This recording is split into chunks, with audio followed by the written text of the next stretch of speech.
Hi friends, please subscribe to Amravati Media and press the bell icon for more latest updates. ఆంధ్రజ్యోతిలో TDP వ్యతిరేక వార్తలు. రాధాకృష్ణ వ్యూహంలో భాగమేనా? సాక్షిలో జగన్మోహన్ రెడ్డికి వ్యతిరేకంగా వార్తను ఊహించగలమా? కనీసం సింగిల్ లైన్ వార్త పబ్లిష్ అవుతుందని భావించగలమా? ఈనాడులో జగన్ అనుకూల వార్తలను మనం అంచనా వేయగలమా? ఇదే సందర్భంలో ఆంధ్రజ్యోతిలో కూడా జగన్ అనుకూల వార్తలు కనిపిస్తే చూసే అవకాశం మనకుంటుందా? ఈ ప్రశ్నలకు లేదు, కాదు, సాధ్యం అవదు అనే సమాధానాలు వస్తాయి. ఎందుకంటే ఆయా మీడియా సంస్థలు ఆయా వ్యక్తులకు మౌత్ పీసులుగా మారిపోయాయి. కాబట్టి మీడియా న్యూట్రల్గా ఉండాలి, నిష్పక్షపాతంగా వార్తలను ప్రచురించాలి, ప్రసారం చేయాలి అనే కొలబద్దలు ఇక్కడ పనిచేయవు.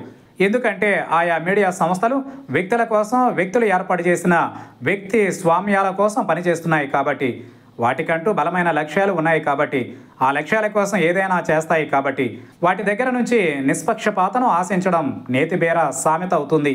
అయితే ఇప్పుడు ఆంధ్రప్రదేశ్లో కూటమి ప్రభుత్వాన్ని ప్రశ్నిస్తూ, కూటమి ప్రభుత్వ పెద్దలు ఎన్నికల ముందు ఇచ్చిన హామీల అమలుపై నిలదీస్తూ ఆంధ్రజ్యోతిలో కథనాలు ప్రచురితమవుతున్నాయి. ఏబిఎన్లో కథనాలు ప్రసారం అవుతున్నాయి. వాస్తవానికి ఇది ఆశ్చర్యం కలిగించే పరిణామం అయినప్పటికీ ఎందుకనో ఏబిఎన్లో కూటమి ప్రభుత్వానికి వ్యతిరేకంగా కథనాలు ప్రసారం అవుతున్నాయి. ముఖ్యంగా సూపర్ 6 పథకాల అమలు సక్రమంగా లేదని, యువగళం పాదయాత్ర సమయంలో నారా లోకేష్ ప్రజలకు ఇచ్చిన హామీలను సక్రమంగా అమలు చేయలేదని ప్రజలలో ఒకంత ఆగ్రహం కలుగుతోందని, ఏడాది పాటు సాగిన పరిపాలనలో ప్రజలకు కొంత మాత్రమే మోదం కలిగిందని, చాలా సందర్భాలలో ఖేదమే వినిపిస్తోందని ఏబిఎన్ తన కథనాలలో ప్రసారం చేసింది. ఇటీవల కాలంలో వేమూరి రాధాకృష్ణ జిల్లాలలో పర్యటించారు. చాలా కాలం తరువాత ఆయన జిల్లాలలో పర్యటించడం ఒక రకంగా ఆంధ్రజ్యోతి ఉద్యోగులలో సందడి వాతావరణం నెలకొంది. ఉద్యోగులతో నిర్వహిస్తున్న సమావేశం సందర్భంగా రాధాకృష్ణ స్పష్టమైన ఆదేశాలు ఇచ్చారు. ఎవరైనా ప్రజా వ్యతిరేక విధానాలకు పాల్పడితే ఖచ్చితమైన ఆధారాలు ఉంటే కథనాలను ప్రసారం చేయండి, వార్తలను రాయండి అంటూ కింది స్థాయి ఉద్యోగులకు సూచనలు చేశారు. దీంతో వారు రాధాకృష్ణ ఆదేశాలను పాటిస్తున్నట్లు తెలుస్తోంది. గతానికంటే భిన్నంగా ఈసారి ఆంధ్రజ్యోతిలో ముఖ్యంగా తెలుగుదేశం పార్టీ నాయకులకు వ్యతిరేకంగా కథనాలు ప్రచురితం కావడం విశేషం.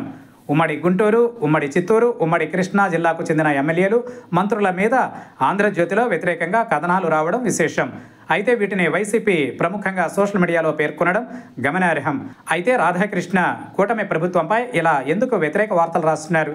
ముఖ్యంగా చంద్రబాబు, లోకేష్ వ్యవహార శైలిని ఎందుకు ప్రశ్నిస్తున్నారు? ఈ ప్రశ్నల పరంపర రాధాకృష్ణ ఎందుకు సంధిస్తున్నారు? ఉన్నట్టుండి ఒకేసారి రూటు ఎందుకు మార్చారు?